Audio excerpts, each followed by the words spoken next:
ब्रह्मदक्षयश्वी देवेशि भरद्वाजे पुनर्वसु हुताशिवेशि चरक प्रभृतिभ्यो नमो नमः। पातंजल महाभाष्य चरक प्रतिसंस्कृते मनोवाक्काय दोषाणाम हरते अहिपतये नमः। सभी गुरुजनों और ऋषि मुनियों का वंदन करते हुए आज की अपनी सतत संहिता अध्ययन की कक्षा शुरू करेंगे। जैसा कि अपनी सतत संहिता अध्ययन की कक्षा में हमने सूत्र स्थान का पहला अध्याय यानी कि दीर्घम जीविती अध्याय का अध्ययन करना शुरू करा था और इसमें हम श्लोक नंबर 17 तक हम लोग पढ़ चुके हैं। आज हमें श्लोक नंबर 18 से स्टार्ट करना है। तो जो लोग आज न्यू ज्वाइन हो रहे हैं उनके लिए मैं एक बार सुपरफिशियली जो हमने पुराने श्लोक्स पढ़े हैं उनका एक सुपरफिशियली एक व्यू दूंगी और बाकी आप यूट्यूब से उसकी लिंक शेयर करके आप उसका वीडियो भी देख सकते हैं, पुरानी वीडियोस का। तो पहला अध्याय है दीर्घम जीविती अध्याय। अथातो दीर्घम जीवितीयम अध्यायम व्याख्यास्यामः इति ह स्म भगवान आत्रेय। अब दीर्घम जीविती अध्याय की व्याख्या करेंगे जैसा कि भगवान आत्रेय ने करा था। ठीक है, तो इस श्लोक में हमें ये ध्यान रखना है कि आचार्यों ने क्या बोला है। अथातो दीर्घम जीवितम अध्यायम व्याख्यास्यामः। व्याख्यान यानी कि क्या, किसी भी चीज़ का विशेष व्याख्यान करना। उन्होंने ये नहीं कहा कि हम लिख रहे हैं, उन्होंने क्या बोला कि हम व्याख्या कर रहे हैं। तो हमारी जो पद्धति होनी चाहिए पढ़ने की या अध्ययन की वो ये होनी चाहिए, हमें ऐसा फील लेके पढ़ना चाहिए कि संहिताकार जो है वो बोल रहे हैं और वो जो सूत्रों के माध्यम से जो बोलना चाह रहे हैं उनको हम क्या कर रहे हैं, सुन रहे हैं। ठीक है, तो इस तरीके से हमारी पद्धति होनी चाहिए पढ़ने की। फिर श्लोक नंबर 3 क्या कह रहे हैं। दीर्घम जीवितम इच्छन भरद्वाज उपागतम इंद्रम उग्र तपा बुद्धवा शरण्यम अमरेश्वरम।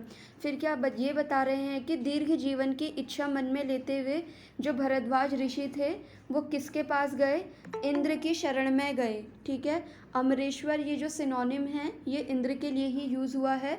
अब बात आती है कि भरद्वाज इंद्र के पास क्यों गए थे और उन्हें दीर्घ जीवन की इच्छा क्यों हुई थी। क्या उनके लिए वो जो दीर्घ जीवन था, जो आयु थी, वो क्या कम पड़ रही थी। तो वो सारी चीज़ों का एक्सप्लेनेशन हमारी पुरानी वीडियोस में है, तो आप जा कर के गो थ्रू कर सकते हो। फिर इसके बाद सिंपली अगर यहाँ पे मैं आपको बताऊँ तो श्लोक नंबर 3 में जो भरद्वाज के मन में दीर्घ जीवन की जो इच्छा आई है वो युग अनुरूप यानी कि युग के अनुरूप जो आयु होनी चाहिए उसके रिगार्डिंग आई है। यानी कि अगर आप चरक विमान पढ़ेंगे तो वहाँ पे उन्होंने हर युग के अकॉर्डिंग आयु बताई है कि इस युग में इतनी इतनी आयु होनी चाहिए। ठीक है, तो क्या था कि जब भरद्वाज ऋषि का काल था तो उस टाइम पे क्या हुआ था, उस युग में जितनी आयु मनुष्य की होनी चाहिए थी उतनी आयु नहीं रह रही थी। इसीलिए वो दीर्घ जीवन की इच्छा करते हुए इंद्र के पास गए थे आयुर्वेद का ज्ञान लेने के लिए। फिर श्लोक नंबर 4 और 5 ब्रह्मणा ही यथा प्रोक्तम आयुर्वेदम प्रजापति जग्राह निखिलेन आदाव अश्विनः तु पुनः ततः अश्विभ्यां भगवान शक्रम प्रतिपेदे ह केवलम ऋषि प्रोक्तो भरद्वाजः तस्मात् शक्रम उपागमत्। अब यहाँ पे श्लोक नंबर 4-5 में हमें ये बताया गया है कि आयुर्वेद का ज्ञान लेने के लिए जो भरद्वाज ऋषि थे वो इंद्र के ही पास क्यों गए थे। और वो जब अपने वो तप के बल से जब वो इंद्र के पास गए थे तो वो ब्रह्मा जी के पास भी जा सकते थे, दक्ष प्रजापति के पास भी जा सकते थे और अश्विनो कुमार के पास भी वो जा सकते थे। लेकिन उन्होंने क्यों इंद्र भगवान के पास ही जाना सुनिश्चित करा, इसकी एक्सप्लेनेशन भी जब आप टीका पढ़ेंगे तो आपको समझ आ जाएगी। ये चीज़ें हम पहले पढ़ चुके हैं इसलिए हम रिपीट नहीं करेंगे इसे।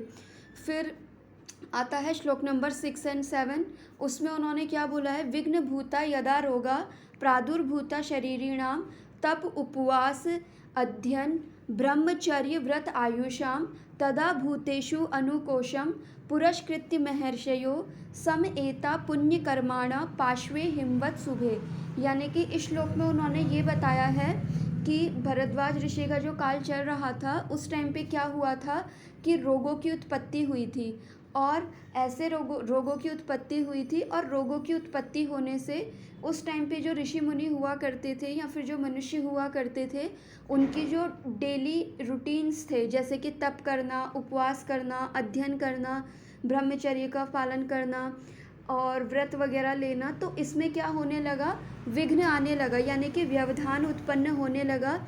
इसीलिए उन्होंने इस सब चीज़ को देखते हुए रोगों का शमन किस तरीके से हो, इसके लिए उन्होंने क्या करा था कि हिमालय पर्वत पर एक मीटिंग ऑर्गेनाइज करी थी, एक संभाषा करी थी।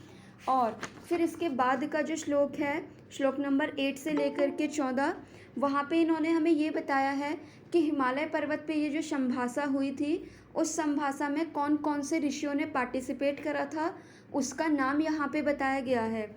और इन ऋषि मुनियों का नाम हमें पढ़ना क्यों ज़रूरी है, क्यों हमें इनके नाम का कीर्तन करना चाहिए, ये सारे एक्सप्लेनेशन हम पहले पढ़ चुके हैं। फिर है श्लोक नंबर 15, 16, 17, यहाँ पे हमने लास्ट टाइम पढ़ के छोड़ा था। तो यहाँ पे क्या बताया है, धर्म अर्थ काम मोक्षाणाम आरोग्यम मूलम उत्तमम रोगा तस्य अपहर्तारः श्रेयसो जीवितस्य च। यानी कि धर्म अर्थ काम और मोक्ष, ये जो पुरुषार्थ चतुर्थ कहे गए हैं, जिनको हम चतुर्वर्ग भी बोलते हैं, तो इनका जो मूल है, यानी कि इनको प्राप्त करने का जो मूल कारण है वो क्या है, आरोग्य है। ठीक है। फिर उसके बाद जब हमने इसकी टीका देखी थी, तो हमने टीका में देखा था कि आरोग्य का मतलब सिर्फ ये नहीं है कि रोग का अभाव होना। इस आरोग्य का मतलब क्या है कि रोग का तो अभाव होगा ही, साथ में आपकी बॉडी में धातु साम्य होगा, तो ही आप आरोग्य की कैटेगरी में आएंगे, वरना आप आरोग्य की कैटेगरी में नहीं आएंगे। ठीक है। फिर धातु साम्य के क्या क्या सिम्टम्स होते हैं, जिससे कि हम पता लगाएंगे कि हमारे इस पेशेंट में या हमारे खुद की बॉडी में धातु साम्य है या नहीं है। उसके लिए हमने चरक विमान 8 में जा कर के देखा था कि धातु साम्य के क्या क्या सिम्टम्स हैं, वो भी आप खुद से गो थ्रू कर लीजिएगा। फिर उसके बाद हमने ये देखा था कि जब, और फिर ये बताया गया था कि रोगा तस्य अपहर्तारः श्रेयसो जीवितस्य च। यानी कि ये जो पुरुषार्थ चतुर्थ है, उसको जो पाने का जो मेन कारण है वो है आरोग्य। यानी कि अगर कोई व्यक्ति निरोगी है, आरोग्य है, तो ही वो इस पुरुषार्थ चतुर्थ को प्राप्त कर सकता है, वरना वो नहीं कर सकता है। और रोग यानी कि जो व्याधि होती हैं, वो इस आरोग्य का अपहरण करने वाली होती हैं, ये हमने देखा था। फिर उसके बाद हमने ये देखा था कि इन सब चीज़ों का विचार करने के बाद उन सब ऋषि मुनियों ने, जो कि हिमालय पर्वत पे वहाँ पे वो इकट्ठा हुए थे संभाषा के लिए, उन्होंने ये डिस्कशन करना स्टार्ट करा कि ये जो रोग हैं, ठीक है, इन रोगों के शमन का उपाय जो है वो किसके पास है। इसके लिए वो क्या हुए, ध्यान में स्थित हुए। ठीक है। उन्होंने ध्यान लगाया और अपने ध्यान चक्षुओं से उन्होंने देखा कि ये जो रोग है, इनके शमन का जो उपाय है वो इंद्र के पास है। ठीक है। तो यहाँ तक हम लोग पढ़ चुके थे। अब जो ये संभाषा चल रही थी हिमालय पर्वत पे ऋषि मुनियों की, ठीक है, तो उसमें उन्हें ये तो पता चल गया कि जो हमारी डेली रूटीन है, यानी कि जो हमारा तप है, उपवास है, अध्ययन है, ब्रह्मचर्य है, इसमें जो ऑब्स्ट्रक्शन क्रिएट कर रहा है या फिर जो रुकावट कर रहा है, वो क्या है, रोग हैं। ठीक है। और इन रोगों के शमन का उपाय किसके पास है, इंद्र के पास है। ठीक है। तो अब जब इतने लोगों की संभाषा चल रही थी, वहाँ पे काफ़ी सारे ऋषि मुनि थे, तो अब उनमें ये क्वेश्चन उठा कि श्लोक नंबर 18-19 देखिएगा, सूत्र स्थान, पहला अध्याय, चरक संहिता। अब उसमें ये बात उठी कि कहा सहस्त्र अक्ष भवनम गच्छेत। यानी कि अब जैसे कि आप मान लीजिए कि आप कुछ डॉक्टर्स मिलकर के संभाषा कर रहे हैं और आपने डिसाइड करा कि हाँ ये वाली डिज़ीज़ है, इसका जो सल्यूशन है या फिर इसका जो ट्रीटमेंट है वो ये वाले डॉक्टर जो हैं बहुत अच्छा करते हैं, तो चलो हम उनसे जा करके उनका ट्रीटमेंट प्रोटोकॉल पूछते हैं या सिद्धांत पूछते हैं। तो ये सारी चीज़ें आपकी कंफर्म हुई। फिर आप में से ये पूछा गया कि अब जाएगा कौन उनके पास। ठीक है। तो इसी तरीके से वहाँ पे भी जो संभाषा चल रही थी, उसमें भी यही क्वेश्चनिंग हुई कि इतने सारे ऋषि मुनि हैं, अंगीरा है, जमदग्नि है, वशिष्ठ है, काश्यप है, भृगु है, गौतम है, भरद्वाज हैं, तो इनमें से कौन जाएगा इंद्र के पास। ठीक है। क्योंकि ऐसा तो था नहीं कि इंद्र बहुत इजीली, इंद्र का घर हमारे पड़ोस में और वहाँ चले जाएं। तो वहाँ पे जाने के लिए भी ये क्वेश्चनिंग हुई। कह सहस्त्र अक्ष भवनम, सहस्त्र अक्ष ये जो सिनोनिम है, ये इंद्र के लिए आया है। ठीक है। सहस्त्र अक्ष भवनम यानी कि इंद्र के भवन में गच्छेत, यानी कि कौन जाएगा। ठीक है। कह सहस्त्र अक्ष भवनम गच्छेत प्रष्टुम सचीपति, यानी कि इस तरीके से वहाँ पे पूछा गया। ठीक है, फिर उसके बाद क्या हुआ, अहम अर्थे न्युयुज्येयम अत्र इति प्रथमः वच भरद्वाज अब्रवीत, यानी कि क्या कह रहे हैं, अब आप इसकी एक बार टीका देखिएगा। अहम अर्थे, अर्थे का मतलब क्या है, प्रयोजन। ठीक है, तो क्या कह रहे हैं कि अहम अर्थे यानी कि मुझे इस प्रयोजन के लिए क्या करा जाए, नियुज्येयम, यानी कि मुझे इस प्रयोजन के लिए नियुक्त करा जाए। प्रथमम वचा भरद्वाज, ऐसा भरद्वाज ऋषि ने क्या कहा, प्रथम यानी कि सर्वप्रथम सभी ऋषियों के बीच में से उन्होंने ऐसा बोला कि इस प्रयोजन के लिए मुझे नियुक्त करा जाए। ठीक है, तस्मात् ऋषि भी स्वनियोजित, फिर क्या कह रहे हैं, भरद्वाज के इन वचनों को सुन करके वो जो ऋषियों की सभा में बैठे हुए ऋषि थे उन्होंने क्या करा, इंद्र के भवन में जाने के लिए भरद्वाज ऋषि को नियुक्त करा। ठीक है, यहाँ तक समझ आ गया है कि किस तरीके से वहाँ पे जब रोग क्रिएट हुए तो कैसे वहाँ पे हिमालय पर्वत पे संभाषा हुई, और संभाषा होने के बाद ये पूछा गया, संभाषा होने के बाद ये कंक्लूज़न निकाला गया कि ये जो रोग हैं इनके शमन का जो उपाय है वो इंद्र भगवान के पास है। ठीक है, फिर ये पूछा गया कि कौन जाएगा इंद्र के भवन में, तो उसके आंसर में जो भरद्वाज ऋषि थे उस सभा में बैठे हुए उन्होंने कहा कि इस प्रयोजन के लिए यानी कि इस वर्क के लिए मुझे नियोजित करा जाए, यानी कि मेरा सिलेक्शन करा जाए, मुझे चयनित करा जाए। और उनकी बात सुन करके वहाँ पे जो ऋषि मुनि बैठे थे उन्होंने क्या करा कि उनको नियोजित करा सहस्त्र अक्ष यानी कि इंद्र के भवन में जाने के लिए। अब देखिएगा श्लोक नंबर 20, फिर क्या कह रहे हैं, स शक्र भवनम गत्वा सुर ऋषि गण मध्यगम ददर्श बलहंतारम दीप्यमान इन इव अनलम, यानी कि क्या कह रहे हैं, अब ये तो डिसाइड हो गया कि ये इंद्र के भवन में कौन जाएगा, तो उसके बाद क्या कह रहे हैं, सौ यहाँ पे जो आया है ये आया है भरद्वाज के लिए। स शक्र भवनम गत्वा, सौ यानी कि कौन, भरद्वाज, भरद्वाज ऋषि ने शक्र भवनम गत्वा यानी कि इंद्र के भवन में जा कर के, गत्वा यानी कि जा कर के, सुऋषि गण मध्यगम ददर्शा बलहंतारम, यानी कि उन्होंने इंद्र भगवान के भवन में जा कर के क्या करा कि किसको देखा, देवताओं और ऋषियों के मध्य बैठे हुए। ठीक है, सुऋषि गण मध्यगम यानी कि देवता और ऋषियों के मध्य में बैठे हुए, ददर्शी यानी कि देखा, किसको देखा, बलहंतारम। अब बलहंतारम की जब आप नीचे टीका पढ़ेंगे तो उसमें उन्होंने क्या बोला है, बलहंतारम बलानाम असुर आरी शक्रम इति यावत, यानी कि बल से जिसने राक्षसों का नाश करा हो ऐसे इंद्र को उसने वहाँ पे देखा। ठीक है, और कैसा देखा, दीप्यमान एव अवनल, यानी कि जिस तरीके से जो अग्नि होती है, अग्नि प्रकाशित होती है ना, उस तरीके से दीप्यमान रूप में उन्होंने किसको देखा, बलहंतार यानी कि इंद्र को उन्होंने देवता और ऋषि के मध्य में बैठा हुआ उन्होंने देखा। ठीक है, फिर क्या कह रहे हैं श्लोक नंबर 21, सो अभिगम्य जय आशी भी अभिनंद्य सुरेश्वरम, फिर उन्होंने क्या करा कि उसके भवन में वो गए, इंद्र के भवन में गए भरद्वाज ऋषि, और उन्होंने क्या करा कि देवताओं और ऋषि के मध्य में बलहंतार यानी कि इंद्र भगवान को देखा, और वहाँ जाकर के उन्होंने क्या करा, उनका अभिनंदन करा।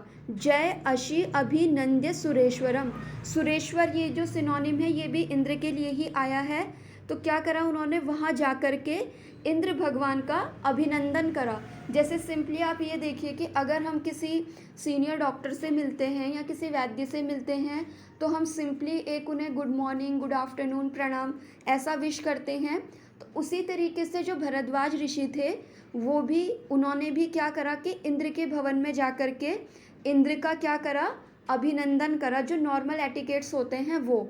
फिर क्या कह रहे हैं, उसके बाद उन्होंने क्या करा, प्रोवाच विनियात धीमान ऋषिणाम वाक्यम उत्तमम, यानी कि भरद्वाज ऋषि ने क्या करा कि इंद्र के भवन में जा कर के पहले तो उसका अभिनंदन करा, उसका जयकारा करा, और फिर उसके बाद ऋषियों के जो वचन थे, ठीक है, प्रोवाच विनियात धीमान ऋषिणाम वाक्यम उत्तमम, यानी कि ऋषियों के बीच में जो संभाषा हुई थी कि ऐसे ऐसे करके रोग उत्पन्न हुए हैं, तो वो सारी संभाषा उन्होंने विनय पूर्वक किसको बताई? इंद्र को बताई वहाँ पे जा कर के, ठीक है। और क्या बोला उन्होंने? व्याध श्लोक नंबर 22, व्याधयो ही सम उत्पन्ना सर्व प्राणी भयंकरा तद ब्रूहि में सम उपायम यथावत अमर प्रभु। यानी कि क्या कह रहे हैं? उन्होंने ये बोला कि व्याधयो ही सम उत्पन्ना सर्व प्राणी भयंकरा, यानी कि सभी प्राणियों में भय निर्माण करने वाली, भयंकरा यानी कि क्या? भय निर्माण करने वाली व्याधि जो है वो क्या हो गई है? उत्पन्न हो गई है। इसीलिए हे अमर प्रभु, क्या करो कि मुझे इन व्याधियों के शमन का उपाय जो है वो यथावत बताने की कृपा करो, ठीक है। सिंपली देखिए, इस बात को आप इस तरीके से भी समझ सकते हैं कि जैसे रिसेंटली अभी कोविड आया था, ठीक है, तो कोविड में हर कोई तो ट्रीटमेंट नहीं कर रहा था, कोई कोई वैद्य ही ट्रीटमेंट कर रहे थे। तो अब मान लीजिए कि आप में से किसी का मन हुआ कि यार कि मेरे एरिया में भी कोविड के काफ़ी सारे पेशेंट्स आ रहे हैं, तो क्यों ना मैं भी इन वैद्य से जा कर के बोलूं कि मतलब कि मेरे एरिया में भी कोविड के काफ़ी सारे पेशेंट हैं, तो आप मुझे थोड़ा बताइए कि आप किस तरीके से पेशेंट को डील कर रहे हो कोविड के थ्रू आयुर्वेदा, ठीक है। तो इसी तरीके से उस टाइम पे भी भरद्वाज ऋषि ने इंद्र से जा कर के ये बोला था कि मनुष्यों में क्या हो गए हैं, सभी प्राणियों में भय का निर्माण करने वाली जो व्याधियां हैं वो उत्पन्न हो गई हैं। इसीलिए हे अमर प्रभु, मुझे क्या करो कि इन व्याधियों का जो शमन का जो उपाय है वो मुझे आप यथावत बताइए। यथावत बताइए यानी कि जैसा आपको पता है वैसा मुझे बताइए, ठीक है। फिर क्या कह रहे हैं श्लोक नंबर 23, तस्मे प्रोवाच भगवान आयुर्वेदम सत्क्रतु पदे अल्पे मति बुद्धवा विपुला परम ऋषये। अब देखिए, यहाँ तक जो कन्वर्सेशन चल रहा था अभी तक सिर्फ भरद्वाज बोल रहे थे। अब जो श्लोक नंबर 23 है उसमें जो है इंद्र भगवान बोल रहे हैं। अब तस्मे प्रोवाच यानी कि भरद्वाज के इन वचनों को सुन करके फिर कौन बोले? इंद्र बोले, ठीक है। इंद्र क्या बोले? प्रोवाच यानी कि सम्यक उवाच ना तू प्रशब्द प्रच पदे अल्पे इति युक्ताच। प्रोवाच यानी कि सम्यक रूप से वो बोले। इंद्र क्या बोले? भगवान आयुर्वेदम शतक्रतुम पदे अल्पे मतिम बुद्धिवा विपुला परम ऋषि, यानी कि उन्होंने क्या करा कि भरद्वाज की ये सारी बातें सुन करके उनको आयुर्वेद के ज्ञान को किस रूप में दिया? पदे अल्पे यानी कि अल्प पदों के रूप में। जैसे कि आपने देखा भी है कि हमारे उसमें सारी चीज़ें क्या है? सूत्रों के फॉर्म में बताई गई हैं, ठीक है। पदे अल्पे मति बुद्धिवा विपुला परम ऋषये, यानी कि भरद्वाज ऋषि की जो बुद्धि है यानी कि उनका जो माइंड है वो अच्छा है। ये जानते हुए उन्होंने क्या करा कि आयुर्वेद का उन्होंने उन्हें सम्यक ज्ञान दिया। और किस रूप में दिया? पदे अल्पे यानी कि अल्प शब्दों में ही, यानी कि बहुत ही शॉर्ट में ही उन्होंने बता दिया। जैसे सिंपली अगर हम आज के कंटेक्स्ट में बात करें तो अगर आप लोग के कोई गुरु होंगे, ठीक है, तो वो आपको कोई मेडिसिन ना बता करके सिर्फ आपको क्या बताएंगे कि हाँ ये वात व्याधि है, वात व्याधि में हमें स्नेहन करना होता है, स्वेदन करना होता है और बस्ती चिकित्सा करनी होती है। तो उन्होंने क्या करा कि आपको इन शॉर्ट बस एक सिद्धांत बता दिया, ठीक है। तो इसको बोलते हैं पदे अल्पे, ठीक है। तो क्या कह रहे हैं? उन्होंने भी भरद्वाज ऋषि की बुद्धि को विपुल जान करके क्या करा? उन्हें अल्प शब्दों में ही आयुर्वेद के ज्ञान को उन्होंने दिया। अब ये अल्प शब्द क्या थे, किस तरीके से, उसका वर्णन हम आगे के श्लोक में देखेंगे, ठीक है। अब देखिए नीचे इसकी टीका देखिएगा, टीका में आप देखिएगा 9 लाइन देखिएगा, ठीक है। तो उसमें उन्होंने बताया है कस्मात पदे अल्पे उवाच इति आह, मतलब कि क्यों उन्होंने उसे अल्प शब्दों में बताया, ठीक है। मतिम बुद्धिवा विपुलाम इति, क्या कह रहे हैं कि भरद्वाज की जो बुद्धि है यानी कि उसकी ग्रैस्पिंग पावर को देखते हुए और उनकी बुद्धिमत्ता को देखते हुए इंद्र ने उन्हें अल्प शब्दों में ही आयुर्वेद का ज्ञान दे दिया। अब इसके बाद ये बताया है हमें कि ऐसी बुद्धि कौन सी होती है कि जिसको हम ये समझेंगे कि वो विपुल बुद्धि है। ठीक है, तो विपुल बुद्धि यानी कि क्या, कि इसमें इन्होंने डिफाइन करा हुआ है, मतिश्च बहु विषयत्वेन उपचार आदि विपुल इति उच्यते सा च मति। यानी कि क्या कह रहे हैं कि जिसने बहुत से विषयों का अध्ययन करा हो, ऐसे व्यक्ति की जो बुद्धि होती है उसे हम विपुल बुद्धि कहते हैं। ठीक है, फिर उसके बाद इन्होंने आगे क्या बोला है, सा च मति सुश्रुता श्रवण ग्रहण धारण ऊहापोह अतत्व तत्व अभिनिवेशत्व इह विपुला बोधव्या। इसके अलावा क्या कह रहे हैं, ऐसी बुद्धि जो सुनकर के ही चीज़ों को ग्रहण करने वाली हो, धारण करने वाली हो, ऊहापोह करने वाली हो, तत्व में श्रद्धा रखने वाली हो, ऐसी जो बुद्धि होती है उसे हम क्या कहते हैं, विपुल बुद्धि कहते हैं। तो यहाँ पे इन्होंने बस विपुल बुद्धि क्या है उसको इन्होंने टीका में क्लैरिफाई करा हुआ है। ठीक है, तो अभी तक जो हमने देखा उसे एक बार रिवाइज करेंगे।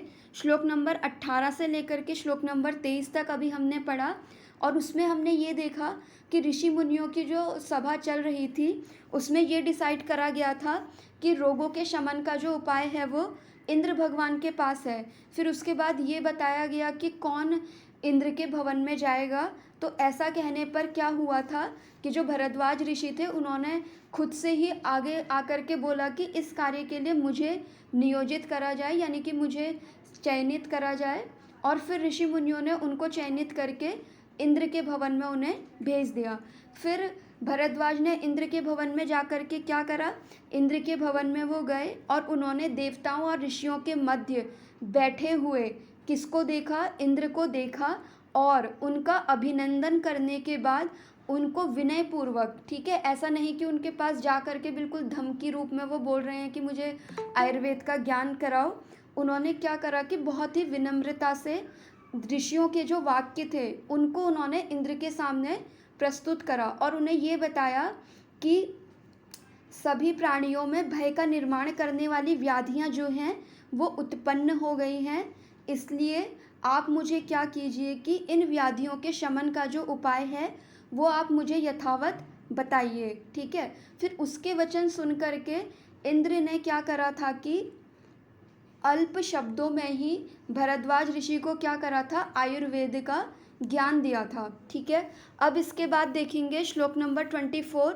अब हमें ये तो पता चल गया कि यहाँ पे उन्होंने आयुर्वेद का ज्ञान दिया है, उसे इंद्र ने दिया है आयुर्वेद का ज्ञान भरद्वाज को। ठीक है, अब किस रूप में दिया है, तो श्लोक नंबर जो 24 है यहाँ पे आपको एक तरीके से पूरे के पूरे आयुर्वेद का एक निचोड़ मिलेगा, एक सार मिलेगा कि एक्चुअल में आयुर्वेद है क्या। ठीक है, चाहे आपके पास स्वस्थ व्यक्ति आए या फिर आतुर व्यक्ति आए, तो किस तरीके से आपको उसको एसेस करना है, क्या क्या चीज़ें आपको देखनी है, वो सारी चीज़ें यहाँ पे आपको पता चलेंगी। तो क्या कह रहे हैं, हेतु लिंग औषध ज्ञानम स्वस्थ आतुर परायणम त्रिसूत्रम शाश्वतम पुण्यम बुबुदे यम पितामह। यानी कि क्या कह रहे हैं, यहाँ पे उन्होंने त्रिसूत्र के रूप में ही हमें पूरे आयुर्वेद का ज्ञान बता दिया है। त्रिसूत्र आयुर्वेद अगर आपसे कोई पूछता है तो उसमें आपको क्या बताना है, हेतु लिंग औषध। ठीक है, यानी कि आप ये सोचिए कि आपके पास कोई भी पेशेंट आएगा तो आपको क्या करना है, पेशेंट आकर के हमें क्या बताता है, अपने लक्षण बताता है। ठीक है, तो हमें ऐसा नहीं करना है कि उसने हमें लक्षण बताए और लक्षण देख करके ही हमने उसकी मेडिसिन लिख दी। ठीक है, ऐसा हमें नहीं करना है।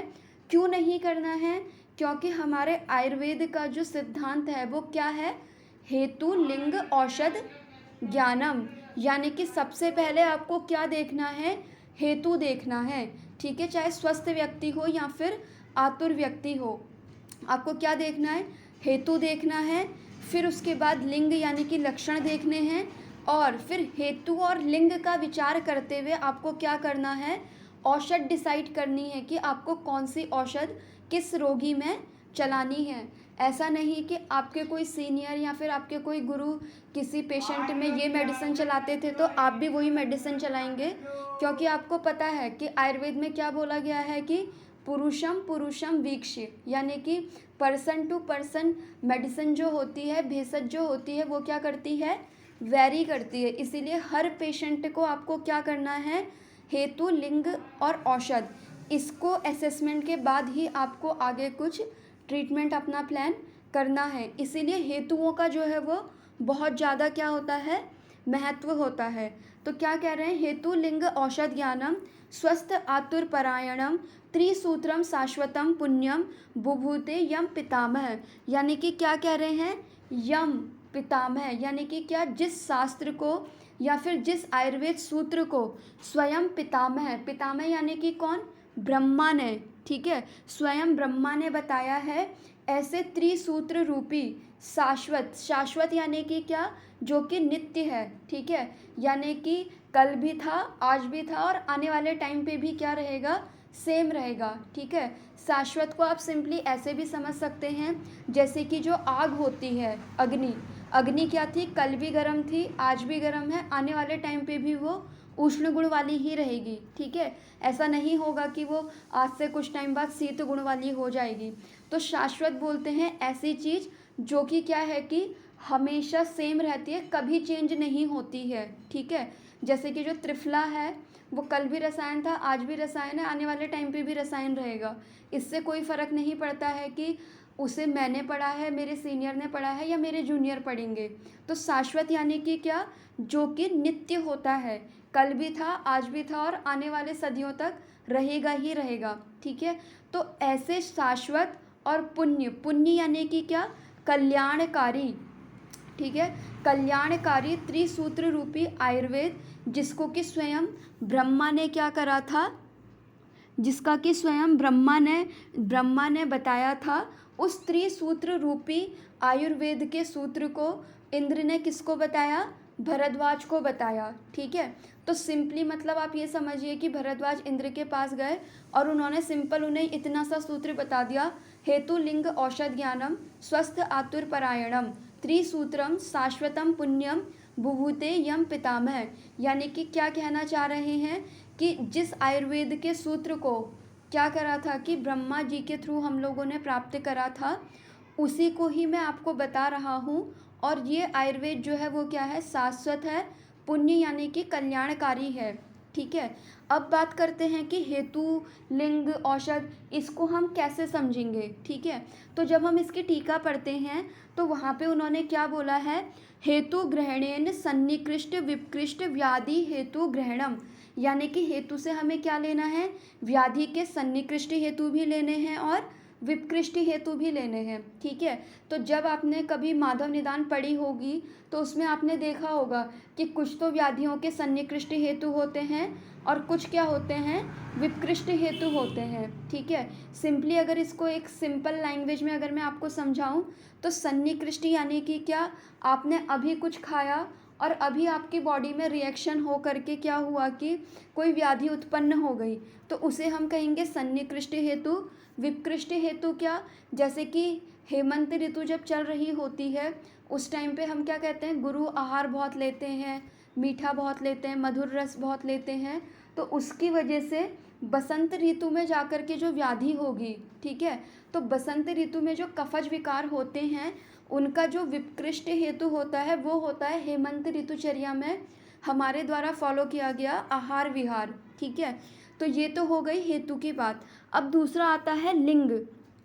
लिंग से हमें क्या देखना है, लिंग से हमें यहाँ पे इन्होंने बताया है, लिंग ग्रहणेन च व्याधे आरोग्यस्य च कृत्सनम लिंगम उच्यते, यानी कि लक्षण से हमें क्या लेना है, हमें व्याधि के लक्षण भी पता होने चाहिए और आरोग्य के भी लक्षण हमें पता होने चाहिए, ठीक है। वरना होगा क्या, अगर हमने सिर्फ व्याधि के लक्षण हमने रट लिए या फिर पढ़ लिए, उनका अध्ययन कर लिया, तो जब हम पेशेंट को ठीक कर देंगे, ठीक है, मान लीजिए आपकी ओपीडी में पेशेंट आता है, प्रमेह का पेशेंट आता है, पांडु का आता है या फिर किसी भी XYZ डिजीज़ का पेशेंट आता है, तो आपने उसकी चिकित्सा करी, उसके हेतु बंद करवाए, उसको औषध दी प्रॉपर और पथ्य फॉलो करवा करके पेशेंट ठीक हो गया, ठीक है। लेकिन आप कैसे असेस करोगे कि वो एक्चुअल में ठीक हुआ भी है नहीं है, तो उसके लिए आपको क्या है कि आरोग्य के लक्षण भी आपको पता होने चाहिए, जिससे कि आप ये डिसाइड कर सकें कि हाँ, कि मैंने अपने पेशेंट को ठीक कर दिया है। वरना होगा क्या कि आपने क्या करा होगा, सिर्फ उसकी व्याधि का शमन करा होगा और उसको आरोग्य नहीं दिया होगा। इसीलिए हमें आरोग्य के और व्याधि के दोनों के ही लक्षण हमें पता होने चाहिए। ठीक है। फिर बात आती है औषधि की। ठीक है, अगर औषधि की बात करें तो औषध में क्या है कि एक तरीके से चिकित्सा आ जाती है हमारी।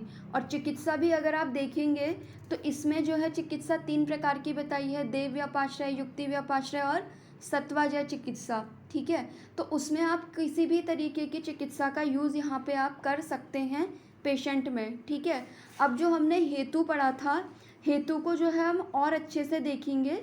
उसके लिए आप निकालिएगा चरक सूत्र का 28वां अध्याय, श्लोक नंबर 45।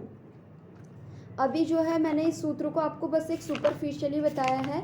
अब हम इसके एक एक चीज़ को देखते हुए चलेंगे। जैसे सबसे पहले बात आती है हेतुओं की।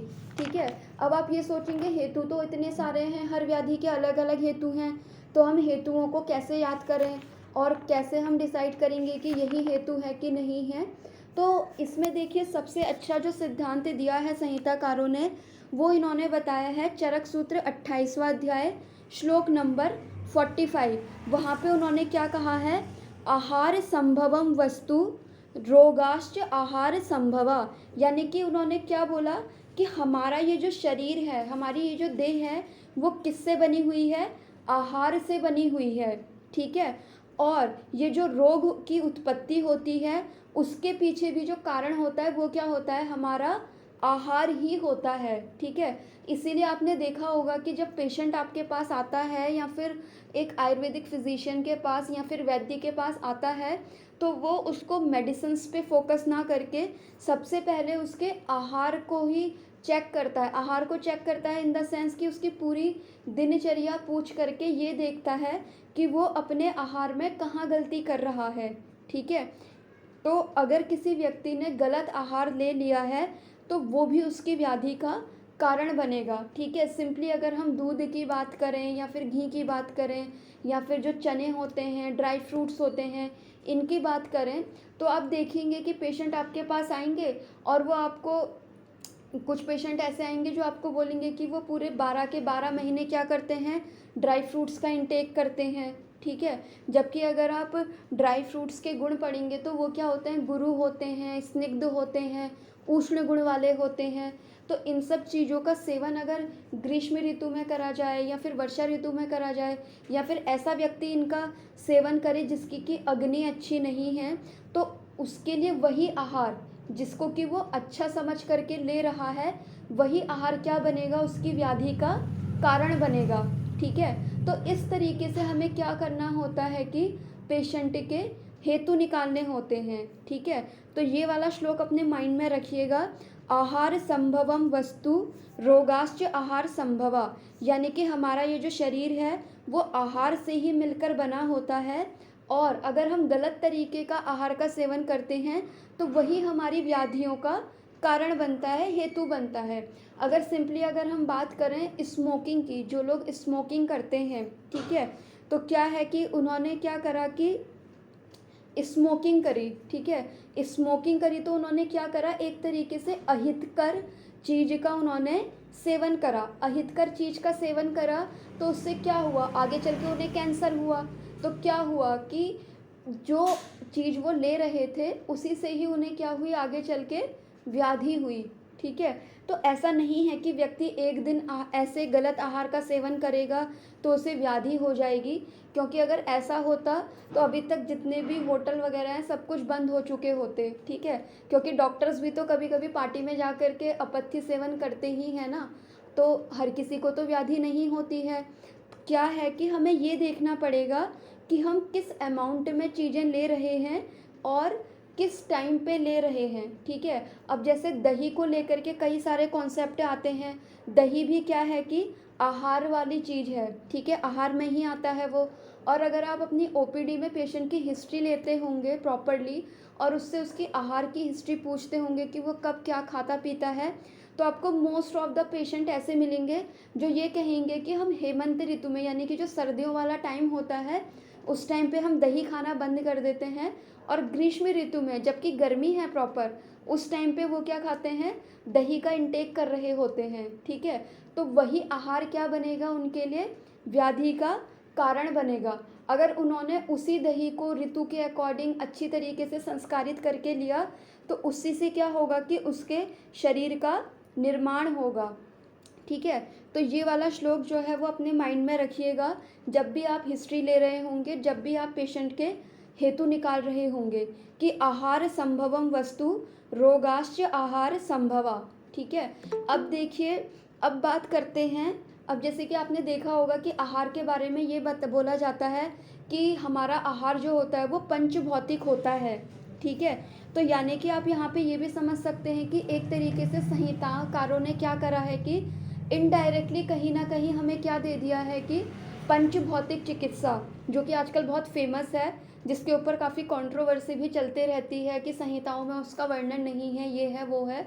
तो आप इस चीज़ से समझ सकते हैं कि संहिताओं में डायरेक्टली भले ही उसका रेफरेंस ना आया हो, लेकिन इनडायरेक्टली कहीं ना कहीं संहिताकारों ने उसको भी इस सूत्र के द्वारा क्या कर दिया है, इंडिकेट कर दिया है। ठीक है, जैसे कि जो हम आहार खाते हैं वो क्या है, एक तरीके का द्रव्य ही है।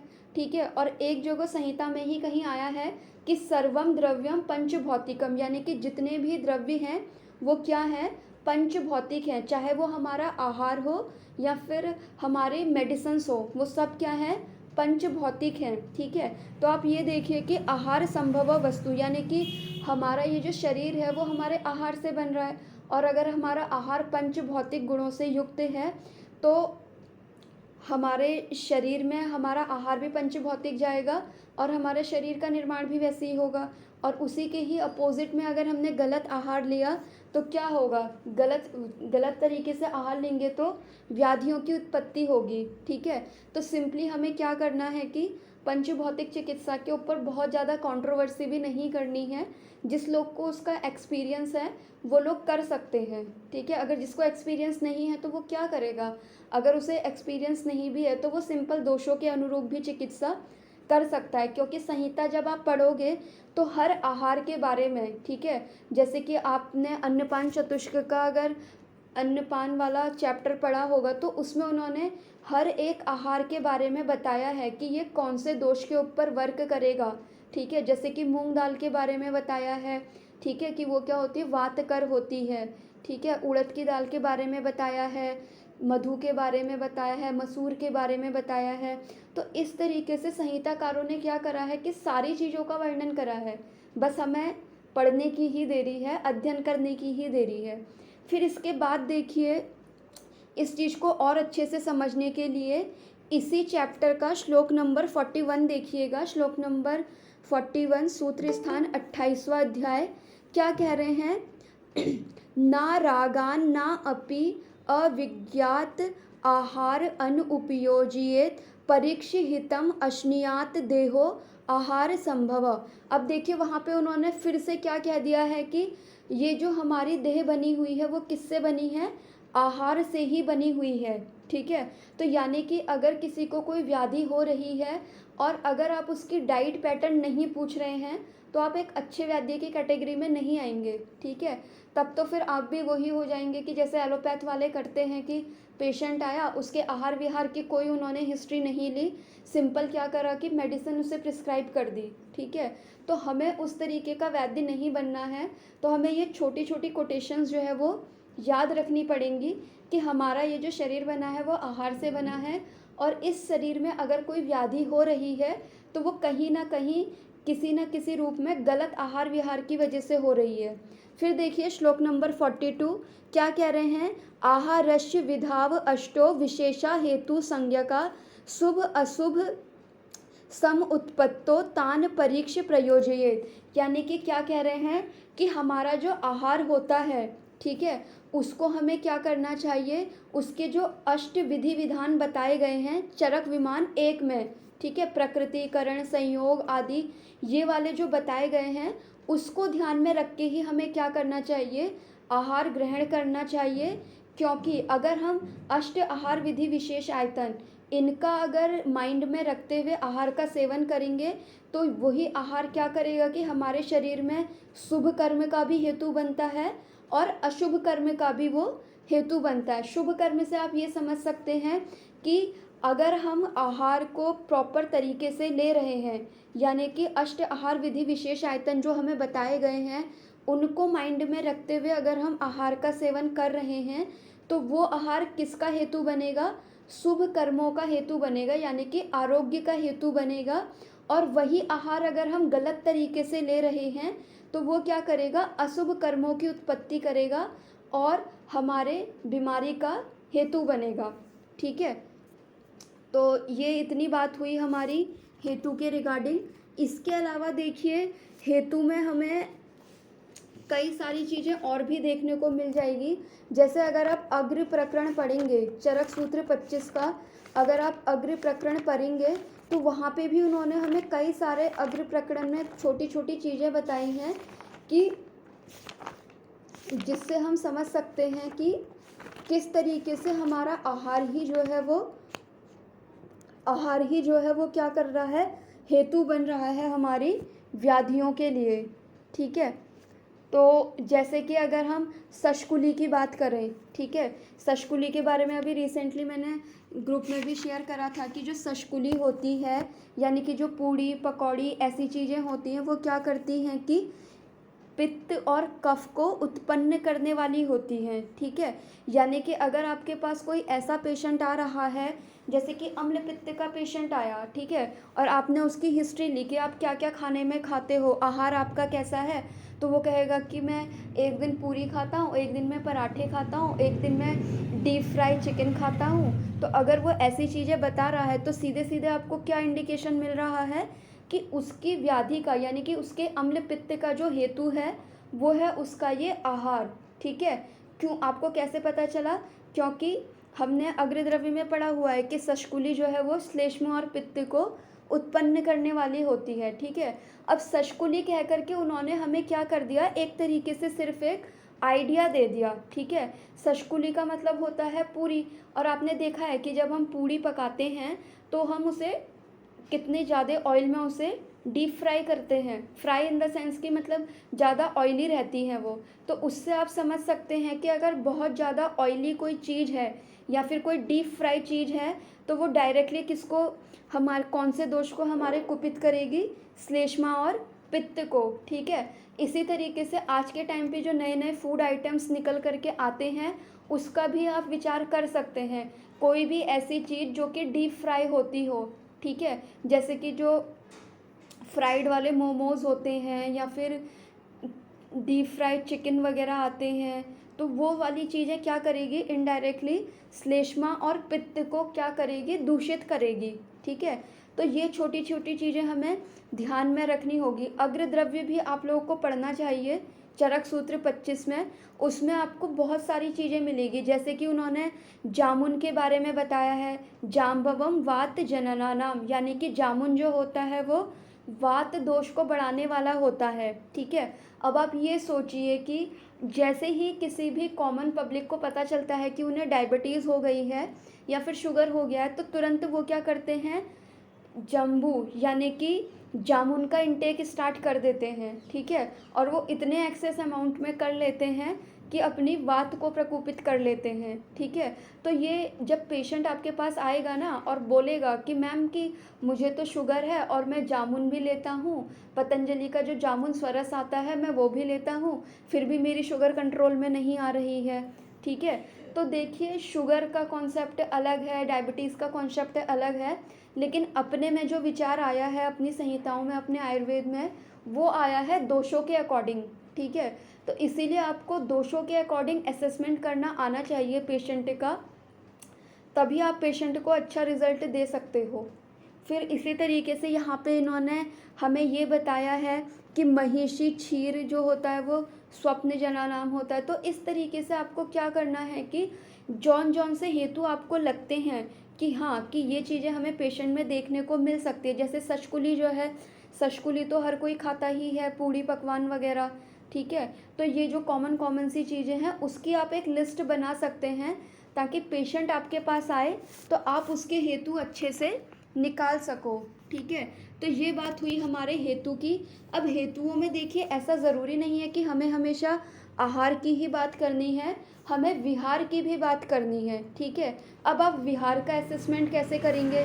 तो विहार के असेसमेंट के लिए आपका दिनचर्या और ऋतुचर्या इनका कॉन्सेप्ट क्लियर होना चाहिए। क्यों होना चाहिए? क्योंकि मान लीजिए बरसात का टाइम है, बरसात के टाइम में व्यायाम क्या बोला गया है? व्यायाम करने के लिए मना करा गया है। ठीक है, इसी तरीके से जो ग्रीष्म ऋतु होती है सिर्फ उसी में ही दिवा स्वप्न करने के लिए बोला गया है, बाकी की ऋतुओं में दिवा स्वप्न करने के लिए मना किया गया है। ठीक है, तो अगर कोई पेशेंट ऐसे विहारज हेतु सेवन कर रहा हो तो आपको क्या करना है कि उसको हिस्ट्री लेकर के उसके ये हेतु भी बंद करवाने हैं। ठीक है, तो ये वाली चीज़ें भी हमें कब आएंगी? जब हम संहिता को पढ़ेंगे। इसीलिए क्या है कि संहिता का एक एक चैप्टर, एक एक श्लोक और श्लोक का भी एक एक शब्द जो है वो मायने रखता है। और वैसे भी जो श्लोक नंबर 24 जिसके ऊपर अभी हम चर्चा कर रहे हैं, हेतु लिंग औषध ज्ञानम, ये आप देखते होंगे कि जब हम फर्स्ट ईयर में आते हैं BAMS में, तभी हमें ये श्लोक जो है वो रटा दिया जाता है, लेकिन हमें उसकी क्लिनिकल इम्पोर्टेंस कभी बताई ही नहीं जाती है कि हमें इस तरीके से आयुर्वेद को देखना है।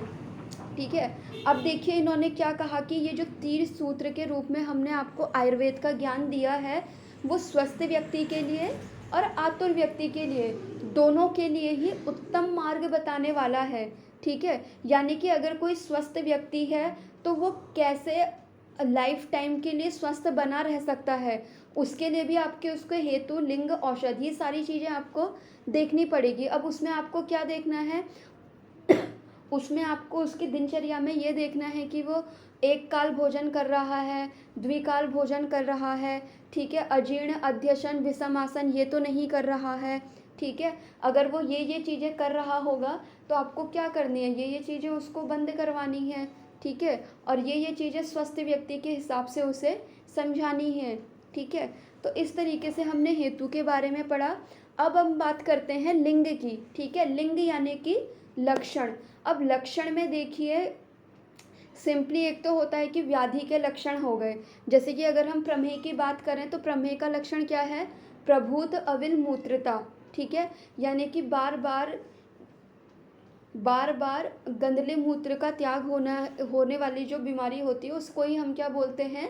प्रमेह बोलते हैं। यानी कि जिस व्याधि में क्या होता है कि बारंबार अविल मूत्र का त्याग होता है, यानी कि गंदले मूत्र का त्याग होता है, उसे ही हम प्रमेह बोलते हैं। तो ये लक्षण हमें पता है। ठीक है, तो ये बात किसकी हुई? लक्षण की। अब लक्षणों को और अच्छे से हम कैसे समझे, उसके लिए आपको पढ़ना होगा चरक सूत्र का 20वां अध्याय, यानी कि महारोग अध्याय। आप लोगों ने वैसे ये अध्याय जो है पहले भी पढ़े होंगे, बस ये क्या है कि एक रिकॉल तरीके का है जिससे कि आप वापस जा कर के इन सब चीज़ों को रिकॉल करें और आपको आपकी प्रैक्टिस में इनसे हेल्प मिले।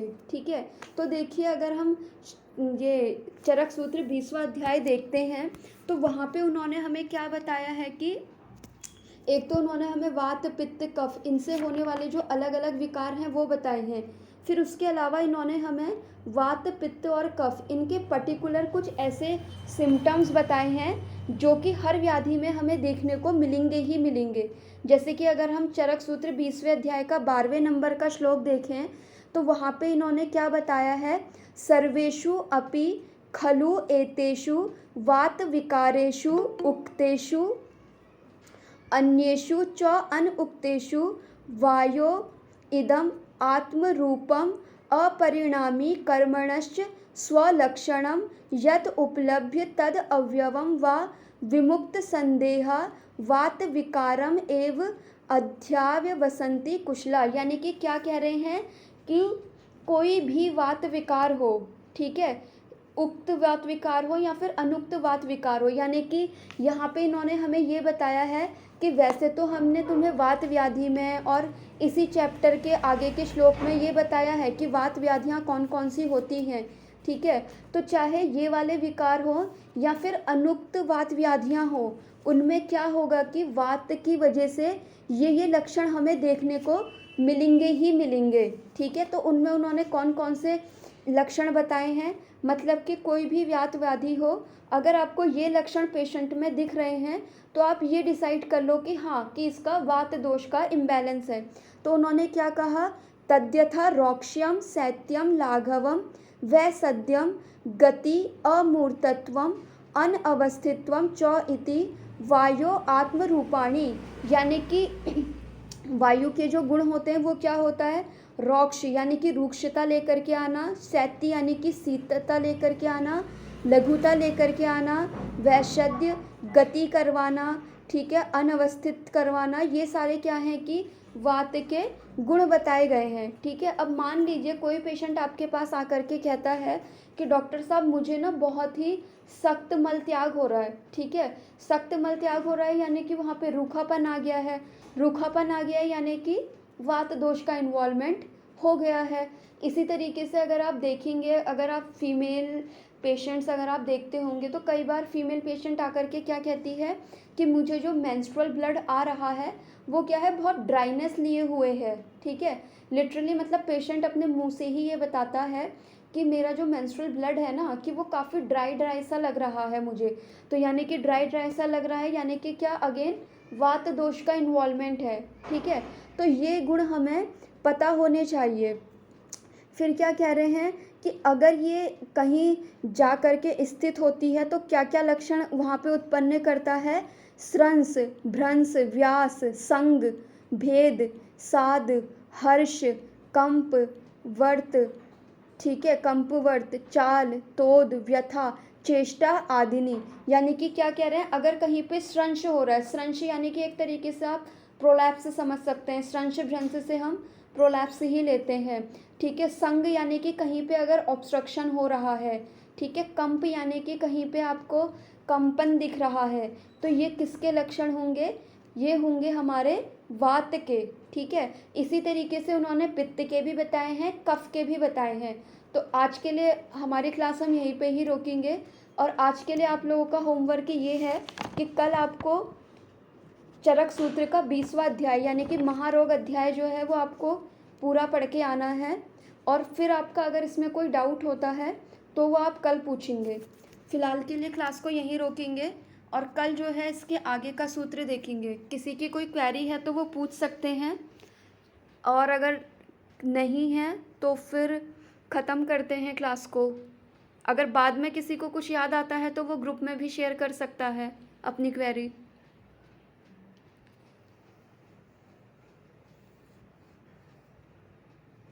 चलिए फिर एंड करते हैं। अगर किसी की कोई क्वेरी होगी तो वो ग्रुप में या फिर पर्सनली भी मैसेज कर सकते हैं।